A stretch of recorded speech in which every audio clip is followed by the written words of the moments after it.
Guys आप यहाँ पर देख रहे हो ग्रीस पंप है। ये हर एक इंडस्ट्री में बहुत महत्वपूर्ण क्या बोल रहा हूँ। और ये मिलिंद तायडे ग्रीस पंप के बारे में थोड़ा बहुत आपको बताएंगे। ये कैसा ऑपरेटिंग करता है, इसका इस्तेमाल कैसे किया जाता है। ये लोग आप लोग देखो सांग रे मिलिंद। हॅलो फ्रेंड, माझं नाव मिलिंद तायडे।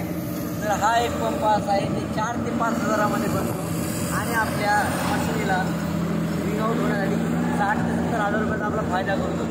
हे जसं नोझल आहे ना, जिथे आपण पंप करतो अवघड ठिकाणी अवघड त्या ठिकाणी आपला हात जात नाही, तिथपर्यंत पिनीद्वारे हा वीज पोहोचवण्याचं काम करतो। त्याच्यामुळे आपण खूप सारं टाईम वाचतो, वेळ वाचतो आणि सर्व काही सुरळीत होतं आणि हा लाख रुपयाचं नुकसान होण्यापासून बी वाचवतो ना।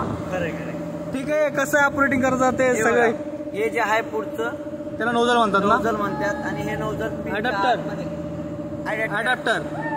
अटॅच करावं लागतं। ओके। जेसीबी, रोडर याच्या इतर मशिनीची तिथे पिनचा वापर केला जातो, तिथं याला वापरलं जातं। याला तिथं अटॅच करायचं आणि हा पंप असतो, याला दाबल्यानंतर ते पूर्ण ओपन करून दाखवा ना पाईप जरा।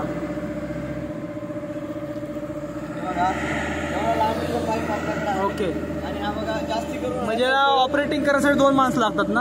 हो, एक पंप ऑपरेटर आणि एक पुढे निप्पल पशी धरायला।